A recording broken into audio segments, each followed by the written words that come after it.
भैरव और भैरवी। आज मैं तंत्र के इतिहास की एक अर्धलुप्त घटना की बात कहूँगा। प्राय सभी जानते हो कि आदितांत्रिक महाकौल सदाशिव थे।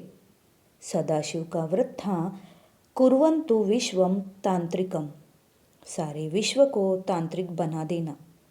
तांत्रिक का अर्थ है जो मनुष्य समस्त विरोधी शक्ति पर, समस्त बाधा विघ्नों पर प्रत्यक्ष संग्राम में विजय प्राप्त कर विश्व मानवता की महान वाणी प्रचारित करते हैं। मनुष्य जो सर्वश्रेष्ठ जीव है, वह सिर्फ बात से नहीं, नीतिगत भाव से नहीं, कार्य से भी प्रमाणित करेंगे। उस समय मनुष्य जाति की विभिन्न गोष्ठियों के मध्य अंतर्कलह आजकल से अधिक ही था। उस समय मनुष्य सभ्यता के आदिकाल में पहाड़ों पर रहते थे। इसके बाद धीरे धीरे सभ्यता का विकास होने पर समतल जमीन पर नीचे उतरकर वन जंगल में रहना शुरू किया। रात्रि में पहाड़ पर रहना साधारणतः वन जंगलों से अधिक निरापद था। इसीलिए पहाड़ की किसी गुफा में घुसकर और एक बड़े पत्थर से गुफा के मुंह को बंद कर रात बिताते थे। आदि युग में उस समय भी आग का आविष्कार नहीं हुआ था कि गुफा की चारों तरफ वन जंगल में जहाँ पर वास करते थे, उसको चारों तरफ आत्मरक्षा के लिए आग जलाते। अग्नि का आविष्कार बाद में हुआ। उस समय के मनुष्य पहाड़ पर वास करते थे। वैदिक संस्कृत में पहाड़ को गोत्र कहा जाता है। राम के नाम से एक पहाड़ है, वहाँ राम वास करते थे, इसीलिए उसका नाम राम गोत्र। श्याम के नाम से एक पहाड़ है, वहाँ जो लोग वास करते थे वे सब श्याम गोत्र। इसी तरह की व्यवस्था थी और प्रत्येक पहाड़ में पहले एक नेत्री रहती थी, अर्थात गोत्र माता। उसकी बात मानकर सब चलते थे तथा उनके नाम से ही सभी परिचय देते थे। अमुक। दूसरे पहाड़ के लोग बोलते हैं, हम लोगों की गोत्र जननी अमुक तदनुयायी। इस पहाड़ का नाम उच्चरित होता था। आजकल वह गोत्र कुसंस्कार रूप होकर खड़ा है। गोत्र का अर्थ पहाड़। जो जिस पहाड़ में वास करते उन्हीं के नाम पर गोत्र होता। महर्षि कश्यप जिस पहाड़ के नेता थे उसका नाम होता कश्यप गोत्र। महर्षि भारद्वाज जिस पहाड़ के नेता होते उसका नाम होता भरद्वाज गोत्र। यही था नियम। इस तरह गोत्र माता होती थी। बाद में अवश्य गोत्र माता बदलकर गोत्र पिता हो गया एवं गोत्र पिता अनुयायी पहाड़ का नाम निर्धारित होता था और गोत्र का नाम निर्धारित होता था। एक पहाड़ पर जो रहते भाई बहन कहलाते, इसलिए आपस में विवाह नहीं होता था। विवाह के लिए वे लोग क्या करते? वे अन्य पहाड़ पर आक्रमण करते तथा उस पहाड़ की लड़की को जबरदस्ती पकड़ कर लाते थे और उसके साथ विवाह करते, अर्थात दासी की तरह रखते थे। उस पहाड़ के पुरुष जो हार जाते थे वे लोग कृतदास होकर रहते थे। तुम लोगों में कोई कोई ऐसे लड़के हो जो विवाह करने के लिए ससुराल जाते हो। माँ पूछती है कि बेटे तुम कहाँ जा रहे हो? लड़का कहता है तुम्हारी दासी लाने जा रहा हूँ, अर्थात अन्य एक पहाड़ पर हमला कर एक लड़की को पकड़कर लाने जा रहा हूँ। सिर्फ यही नहीं, बांध कर लाने के लिए डोरी व रस्सी ऐसे कुछ जरूर रखते। अभी उसे गांठ बंधाई, बांग्ला में गांठ छड़ा कहते हैं। हाथ में हथकड़ी लगाकर लाना पड़ता, नहीं तो लड़की भाग जाती। इसीलिए हुआ लोहे की कड़ी। अभी बांग्ला में लोहा या नोया कहा जाता है। नोया से बांध दिया अर्थात वह बंदी हुई। उस समय नारियां भी तो लड़ाई करने जाती और करती भी थी। लड़ाई करने से माथे में चोट लगती, खून निकलता। वह दिखाने के लिए सिंदूर डाल देते, लाल लगता है, माथा फट गया है। अभी भी रह गए हैं हम लोगों के कुसंस्कार। जैसे सिंदूर न होने से सधवा नारी का सधवात्व ही नहीं रहा, किंतु वैसा कुछ नहीं है। असल में ये सब एक एक कुसंस्कार मात्र है। आनंद मार्ग में मैंने कहा था कि जिसकी जो इच्छा हो अलंकार के हिसाब से उसे लगा सकता है।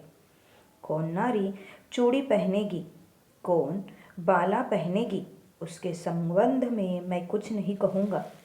उसी तरह कौन माथा में सिंदूर पहनेगी और नहीं, इसमें कुछ नहीं कहूँगा, कारण वह भी तो एक तरह का अलंकार है। जिसकी इच्छा हो वह करे। तुम लोग समझते हो यह बात। किंतु आज भी नारियां वह दासत्व का कलंक वहन कर चलती है। हाथ में वह लोहा या नोया पहनती है। आज भी यहाँ पर वह पराजित है, हार गई है। रक्त के बदले वह सिंदूर लगाती है। आज भी शादी के बाद वह गांठ छड़ा गठबंधन बांधते हैं, जैसे बांधकर लाया है। आज भी संपूर्ण रूप से न हो, किसी किसी क्षेत्र में शादी करने जाने के समय लड़का माँ से कहता है कि तुम्हारी दासी लाने जा रहा हूँ। दासी लाने क्यों जाएगा रे बाबू, कोई किसी का दास नहीं है। कृतदास प्रथा बहुत पहले समाप्त हो गई है। इन सब के लिए तुम लोगों को प्रतिवाद करना उचित है। यह सब कुसंस्कार भित्तिक चीज है। यह सब अत्यंत आपत्तिकर है। यही इतिहास है। तुम लोग जान लो अच्छी तरह। इस तरह होती गोत्र गोत्र में लड़ाई। इसलिए आरंभ में गोत्र माता होती, बाद में गोत्र पिता हो गया। इस व्यवस्था में एक पुरुष को सरदार बनाया जाता था। उस समय लड़ाई झगड़ा कुछ अधिक ही होते थे। उस समय मनुष्य गोष्ठी में मुख्यतः 3 शाखाएं थी। दक्षिण भारत में आकर मिल गई थी। 3 ही शाखाएं भारत में हैं। एक आष्ट्रिक गोत्र का आयत अनार्य कृष्णकाय। भारत के आदिवासी लोगों के एक बड़े अंश के शरीर में आष्ट्रिक रक्त है। बंगाली रक्त में आष्ट्रिक रक्त, मंगोल रक्त और निग्रो का रक्त है। ये 3 मिलकर बंगाल के मनुष्य है। ये विशेष प्रकार से तैयार होने के कारण उन लोगों की एक विशेष प्रकार की मानसिकता है और शरीर की एक विशेष प्रकार की संरचना भी है, जिसे देखकर समझा जाता है कि यह बंगाली है। एक विशेष बनावट भी आ जाता है और विशेष स्वभाव तैयार हो जाता है। विशेष प्रकार के रक्तगत सम्मिश्रण के अनुसार। अब रक्तगत सम्मिश्रण जिसमें खूब अधिक होता है, वे लोग अधिक बुद्धिमान होते हैं। इसलिए बंगाल का मनुष्य बुद्धिमान भी है। फिर अनेक प्रकार की मानसिक विशेष वृत्तियाँ भी रहती है। दृष्टांत स्वरूप आज ही मैंने कहा था, जैसे बंगाल के लोग स्वयं खेले व न खेले, ये सब खेलों के पीछे पागल रहते हैं, यात्रा पागल रहते हैं। उसी तरह थिएटर पागल भी है। ये सब कई गुण बंगाल के लोगों में है। ये सब अवश्य ही इसी कारण से है। शिव के समय में भी ये 3 रक्त गोष्ठियाँ आकर मिली थी। एक आष्ट्रिक कृष्णकाय अनार्य थे और एक थे आर्य। जो पश्चिम तरफ से आए थे। शरीर का रंग गोरा।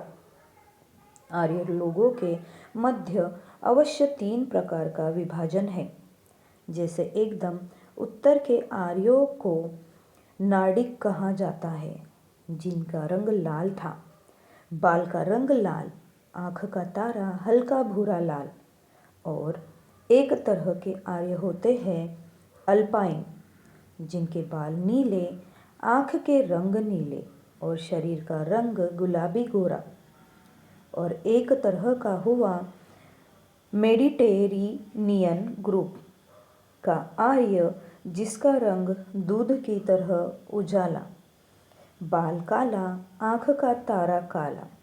इन लोगों को मेडिटेरेनियन कहा जाता है। ये 3 शाखाओं में विभक्त है। भारतवर्ष में अवश्य ही ये आर्य लोग अधिकतर बाहर से आए थे। ये आर्य थे मेडिटेरेनियन आर्य गोष्ठी से, और उत्तर में तिब्बत, चीन के तरफ से आए थे मंगोलियन। ये तीनों आकर मिले थे। तीनों के मध्य लड़ाई होती थी। उस समय पहाड़ पहाड़ में आपस में लड़ाई चलती थी।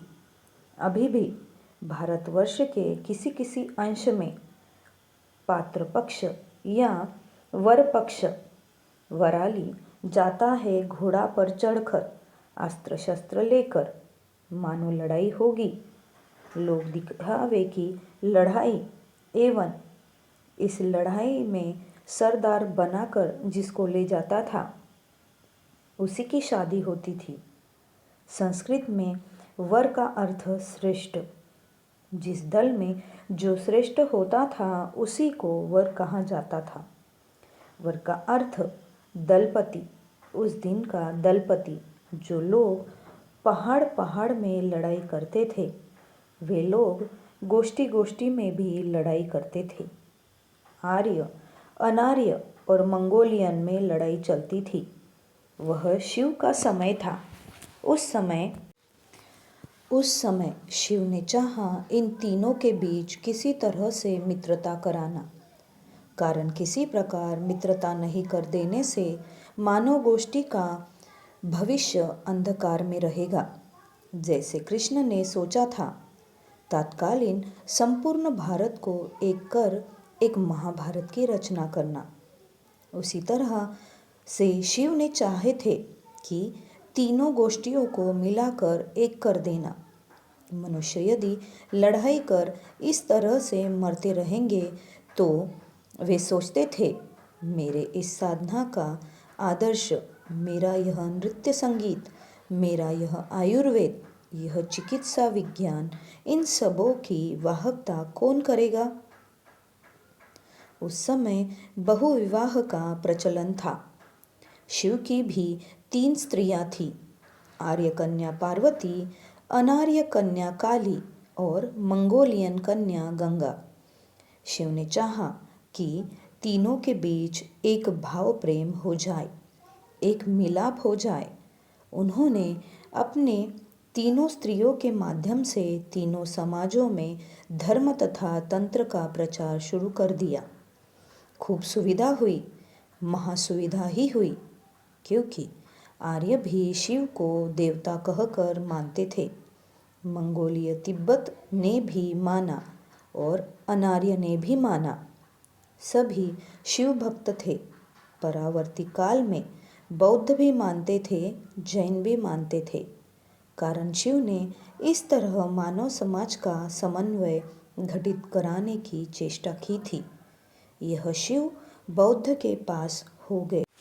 वटुक भैरव, वटुक यानी बड़ुक यानी बड़ुअ यानी बोड़ो यानी बूढ़ा, अर्थात बूढ़ा शिव।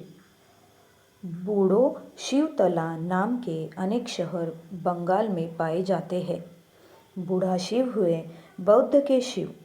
कलकत्ता में आगे जहाँ पर बूढ़ो शिवतला था, बाद में वहाँ पर तैयार हुआ बूढ़ो बाजार।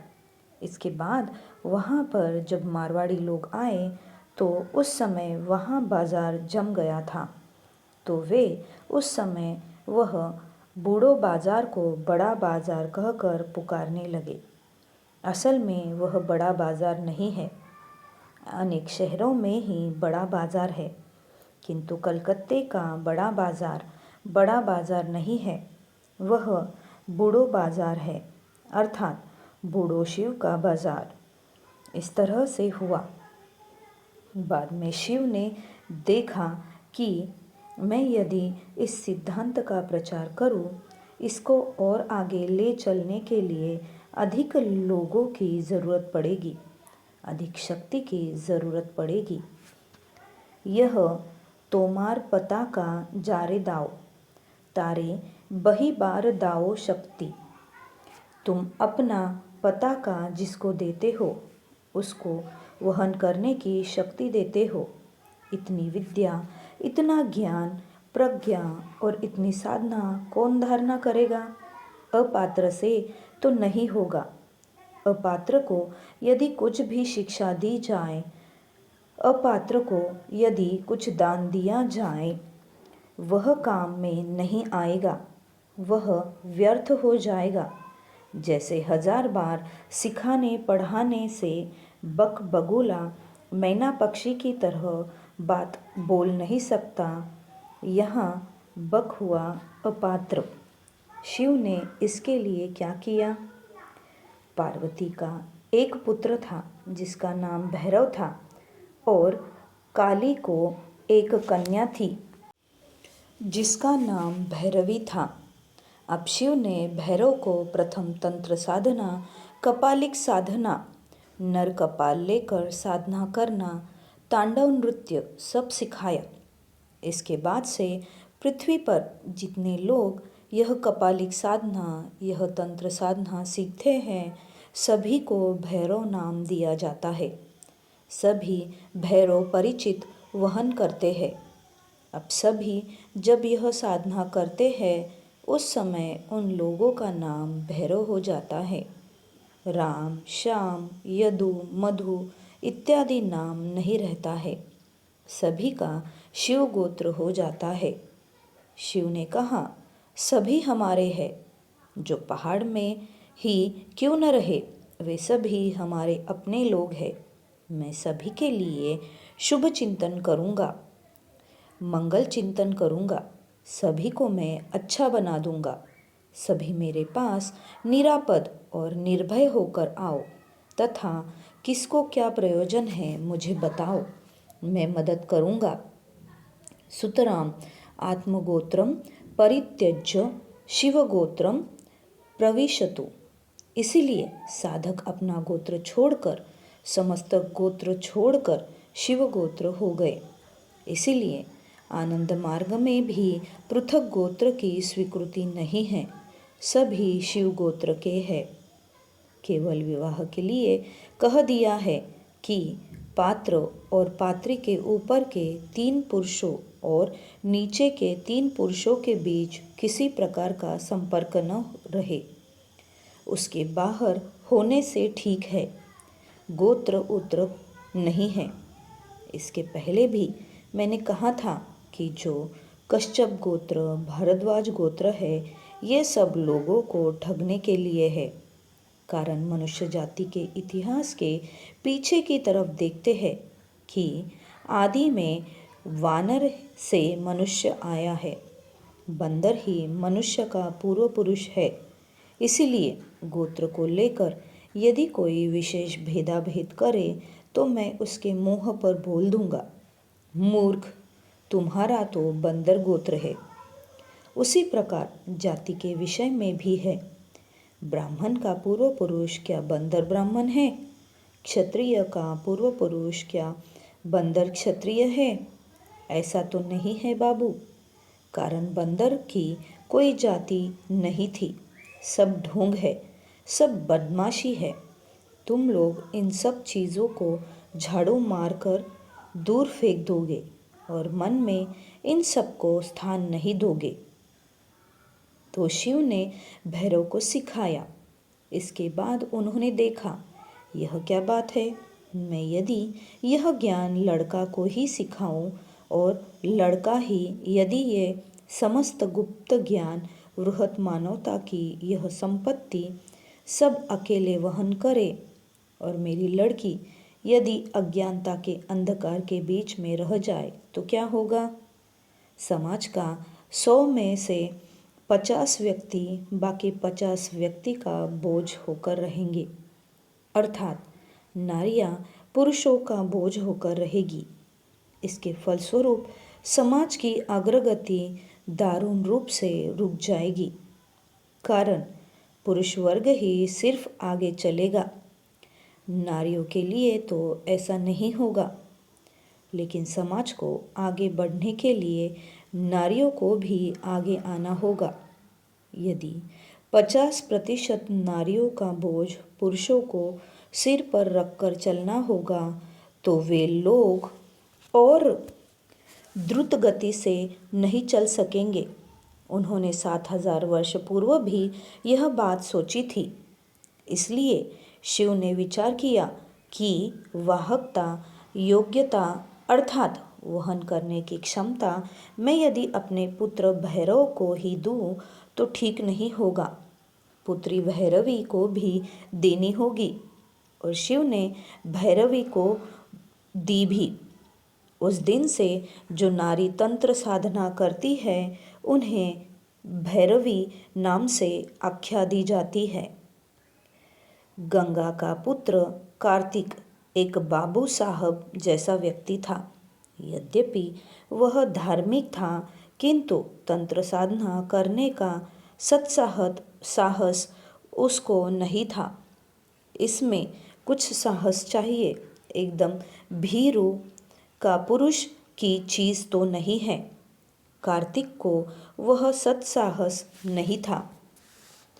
लोग प्रायः कहते हैं कि कार्तिक देव सेनापति थे। नहीं, देव सेनापति का अर्थ देवता लोगों का सेनापति नहीं है। कार्तिक की स्त्री का नाम देवसेना था, इसलिए देवसेना का पति देव सेनापति। यह भूल तुम लोग छोड़ दो। यदि कोई बोले कि देवताओं का सेनापति तो यह ठीक बात नहीं है। जो भी हो, इसलिए गंगा के मन में कुछ दुख भी था। मेरी सौत का एक पुत्र और एक पुत्री दोनों ने ही तंत्र साधना सीखी है। मेरा पुत्र खराब ही रह गया, इसीलिए गंगा के मन में दुख था। इसीलिए गंगा के मन का दुख कम हो, शिव लोगों को दिखाने के लिए गंगा को कुछ अधिक प्यार करते थे, जिससे गंगा दुख कुछ भूली रहे। किंतु यह पार्वती और काली को पसंद नहीं थी कि हम लोगों की गंगा सौतीन को शिव इतना प्यार करते हैं। क्यों हम लोगों को शिव इतना प्यार नहीं करते हैं? किंतु शिव जो करते थे वह ठीक ही करते थे। कहा गया है न, टापुर टुपुर वृष्टि पड़े नदेय एलो बान, शिव ठाकुरेर बिये होच्छे 3 कन्यादान। ये 3 कन्याएं हैं पार्वती, काली और गंगा। वे कहती थी कि शिव गंगा को सिर पर लेकर नाचते हैं। इतना आदर, आप्यायन और खातिर। वस परवर्ती काल के लोग यह सब इतिहास भूल गए। उन लोगों ने शिव की मूर्ति बनाकर सिर पर गंगा का मुंह बैठा दिया। उसके मुंह से पानी गिरता है। यह सब ठीक नहीं है। वे लोग कहते थे कि गंगा शिव के सिर पर है, अर्थात अधिक प्यार पाती है, और वही सत्य हो गया। सिर के ऊपर सचमुच ही बैठा दिया। यह क्या कभी हो सकता है? भरत चंद्र रायगुनाकर ने आनंद मंडल में लिखा है, गंगा नामे सती तार तरंग एमनी, जीवन स्वरूप से ही स्वामी शिरोमणि। शिरोमणि इसका अर्थ है सिर पर रखना। मानो कोई किसी को अधिक प्यार करता है तो हम लोग बोलते हैं ना, अमुक को माथा पर लेकर नाचता है। वही बात है। इस क्षेत्र में देखा शिव के ज़माने में भी शिव किसी प्रकार का भेदाभेद नहीं रखते थे। उन्होंने पुत्र को जैसे सिखाया, पुत्री को भी उसी प्रकार सिखाया। एक छोटी बात कहकर घटना समाप्त करता हूँ। काली शिव की स्त्री थी, अनार्य कन्या थी। एक बार काली ने सोचा कि मेरी यह जो छोटी लड़की रात्रि में जाकर साधना करती है, अनहोनी तो नहीं होगी, जाकर मैं देखती हूँ। किंतु देखने का नियम नहीं है, फिर भी जाती हूँ। वह उस समय गई एवं जिस तरह तंत्र साधना की जाती है उसी तरह गई। सोची कि शिव यदि दूर से देख भी लिए तो सोचेंगे कि वह भैरवी है, मैं कौन हूँ, यह वे समझ नहीं पाएंगे। अंधकार, अमावस्या का अंधकार। शिव तो समाधिस्थ होकर शमशान में पड़े हुए थे। अंधकार में जाती जाती उन्होंने शिव की छाती के ऊपर पैर रख दिया। पैर पड़ने के साथ ही लज्जा से काली ने जीभ निकाल दी। उस समय शिव ने कहा, कस त्वं, तुम कौन हो? वह तो काली शिव की स्त्री थी। काली कैसे बोलेगी कि मैं भैरवी हूँ? भैरवी का वेश बनाकर आई थी, जिससे शिव मन में सोचेंगे कि वह भैरवी है। किंतु स्वामी को तो अभी पुत्री रूप में परिचय नहीं दे सकती है, मैं भैरवी हूँ। काली उस समय बोली, मैं कौवेरी हूँ। दक्षिण भारत में एक नदी है जिसका नाम कौवेरी है, जिसे भूलकर लोग उसे कावेरी कहते हैं। संस्कृत शब्द हुआ कौवेरी, अंग्रेजी में आगे हिज्जे था कौवेरी। तो काली बोली, मैं कौवेरी हूँ। उसी से काली का एक नाम हो गया कौवेरी। यह घटना जो ठीक से नहीं जानते हैं, उन्होंने इस प्रसंग में शिव सो रहे हैं और छाती पर काली खड़ी है जीभ निकालकर, यह चित्र तैयार किया है। तो सही इतिहास यही है। तो इस प्रकार तुम लोग समझ गए हो कि धर्म साधना या धर्माचरण में आदिकाल से पुरुष और स्त्री के मध्य में किसी प्रकार का भेदाभेद नहीं था, तथा सामाजिक, आर्थिक, चिकित्सा, शिक्षा, विज्ञान, नृत्य, गीत इत्यादि जीवन के सभी क्षेत्रों में शिव का जो अवदान है, उसकी जैसे यथार्थ रूप से वाहकता हो सके, इसीलिए शिव ने अपने पुत्र को जिस तरह सिखाया, कन्या को भी उसी तरह सिखाया। आदि गुरु और आदि महाकौल शिव जो कर गए हैं, आज का कोई मनुष्य यदि उसकी विरोधिता करे तब समझना होगा कि वह सुविधावादी है, तथा उसके सुविधावादी होने के फलस्वरूप वह नारी को अवदमित कर रखना चाहता है, नारी का स्वाभाविक अधिकार क्षुण्ण रखना चाहता है। असल में वह शिव विरोधी और धर्म का विरोधी है। सही में वह पिशाच है, तथा वह पिशाच मनुष्य के समाज का सही रूप में कलंक है। आनंद वचनामृतम 7वां खंड।